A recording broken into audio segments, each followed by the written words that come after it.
Panoorin natin ang isang maikling video ng karamdamang mabilis na ipakalat na sa pamagitan ng pantatanga sa kapwa, paglulustay ng salapi, at pagsisinungaling ng matatakaw na opisyal. Yang sakit na yan ang papatay sa demokrasya. At ang sino man magsabi na walang paki ang Senado sa usaping ito, isa lang ang masasabi ko: walang gamot sa kakapalan ng mukha mo.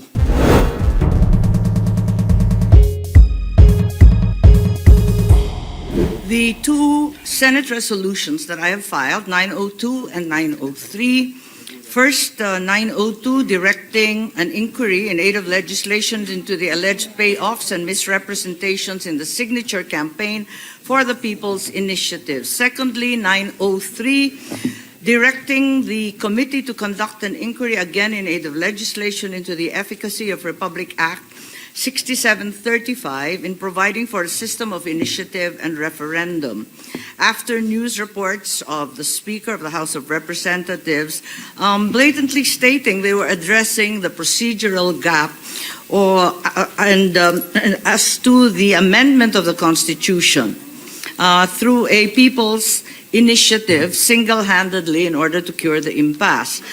In addition, the report regarding the increase in the budget of COMELEC for plebiscites and Chacha amounting to 12 billion, which had entirely bypassed Congress and your chairperson.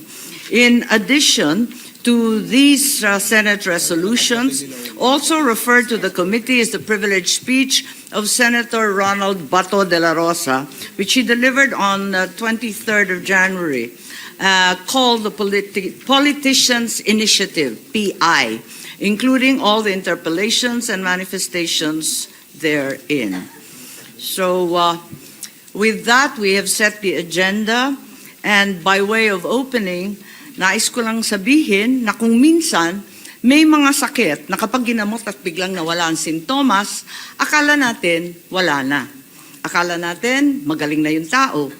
Akala natin napuksa na natin ang sakit. Kaya ihihinto natin yung gamot. Hanggang isang araw, lilitaw ulit ang sakit.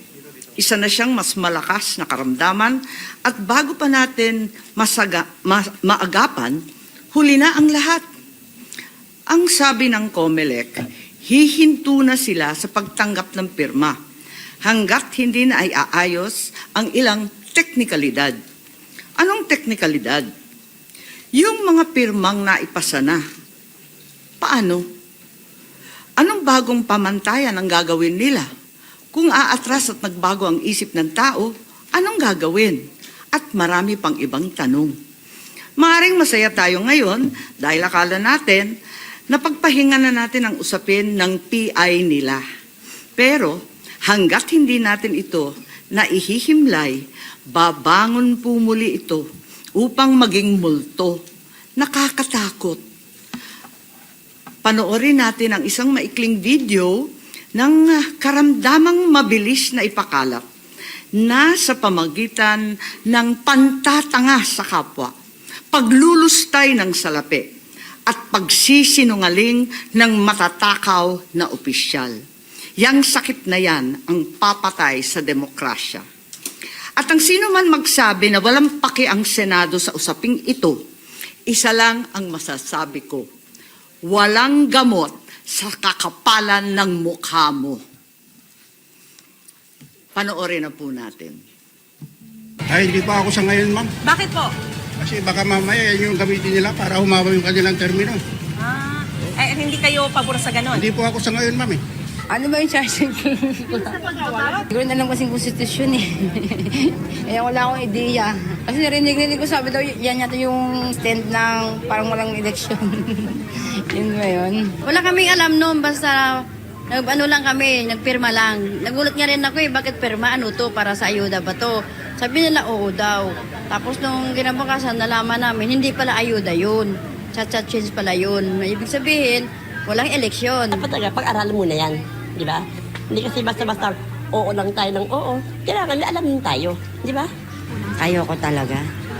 Marami din ayaw. Baga ano lang prinsipyo natin eh. Karapatan lang din naman natin na kung ano yung gusto lang natin, di ba? Wala pa akong idea sa konstitusyon natin. Hindi niyo pa po nabasa. Hindi pa. Ay ako talaga sa totoo lang walang alam dyan. Kasi hindi naman totally pinapaluan sa mahihirap yan. Sa mga may mga alam na, matatalinong tao lang na may alam na. Di ba?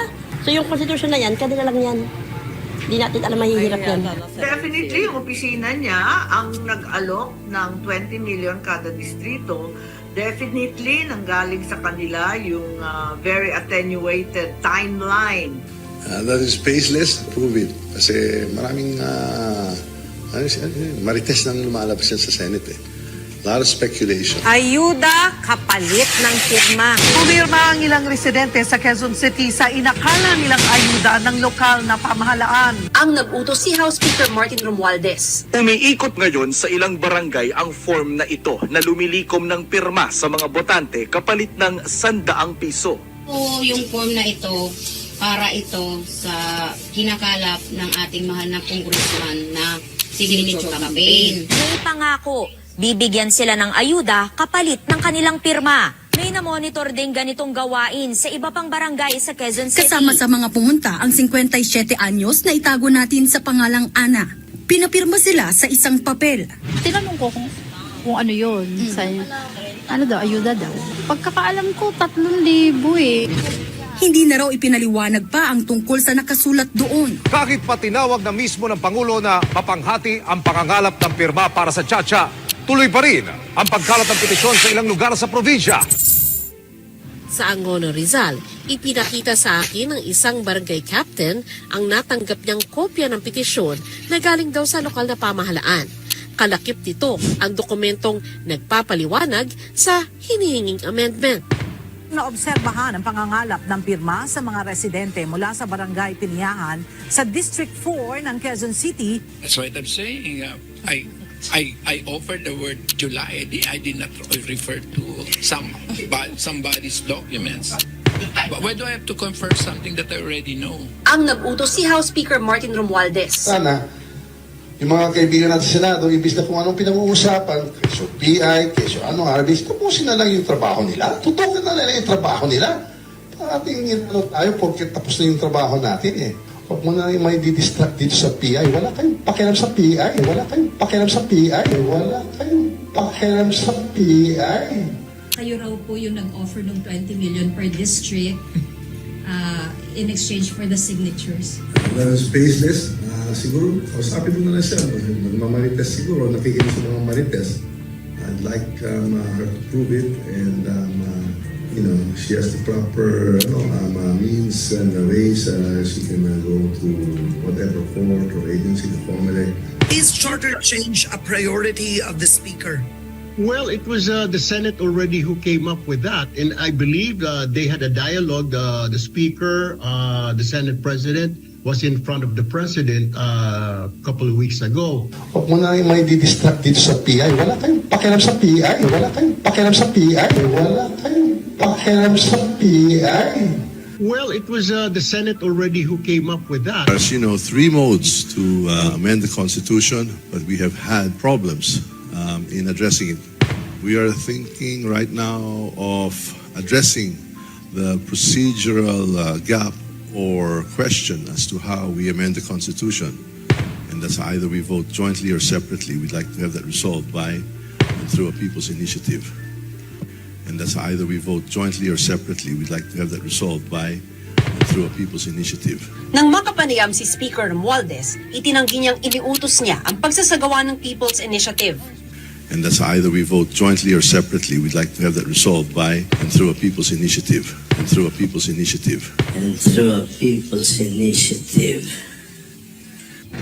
It's Senator Bato talking. I don't know what he's talking about. He has not mentioned any congressman, so that I don't respond to. So you didn't give any orders po?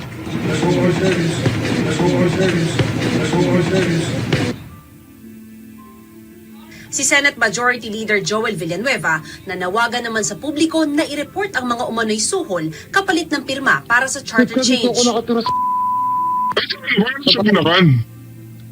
Wala na sa Bulacan, ano ka ba? Hindi nakapirma ka na nung People Initiative. Tagal ko na rito, ilang taon na ako dito, ano ka ba? Hindi mo nakala ko naman nandun ka pa. Pero sa Bulacan, wala sa inyong pinapirma dyan na lang sa Manila na council.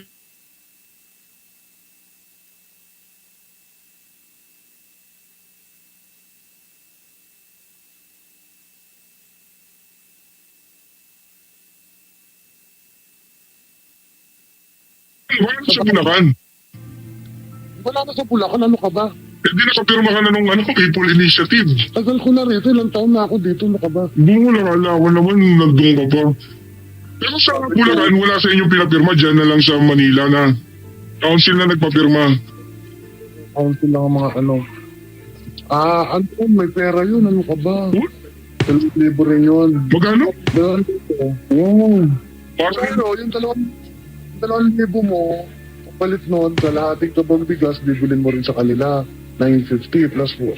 Matitira sa'yo 1,050. Ang yan.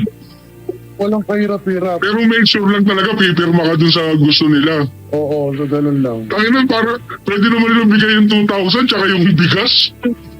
Pwede. Alam mo naman ng gobyerno, ang mga kagaya niya, ang congressman galing yon kay Abante. Tapos, anong... wala namang sinabi. Basta sabi, ayun lang, mag-aantay daw. Tapos, Anong kapalit meron? ayun, sabi, ayuda.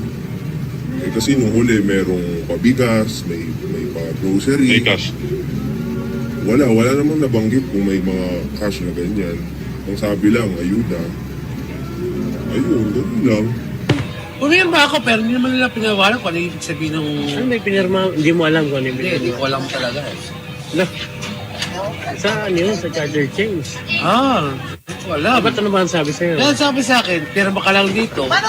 May matatanggap ka ng ayuda na 2,000. So, pumirma ako, pumunta ako sa Kinunugrasan, pinatanggap ako, kaya nga ako may pera ngayon. Okay. So, ganun ang offer nila. Ito ho yung People's Initiative form na natanggap namin upang ipapirma sa mga tao dito sa Tuguegarao City, Cagayan Valley. Ang tita ko ho ay nakatanggap ng mga form na ito at inutusan na ipapirma dito sa amin. May mga natira pa hong 7 dito na form dahil yung iba po ay naipasa na po sa opisina na pinagtatabahuan po ng tita ko. Naniniwala si Colmenares na may ilang opisyal ang nasa likod ng nasabing hakbang at iginiit na hindi ito People's Initiative, kundi panlilinlang lamang, lalo na sa mga mahihirap nating mga kababayan. Wala kang pakialam sa PI. Okay, maraming salamat at sana naliwanagan tayo sa panlilinlang at kasinungalingan.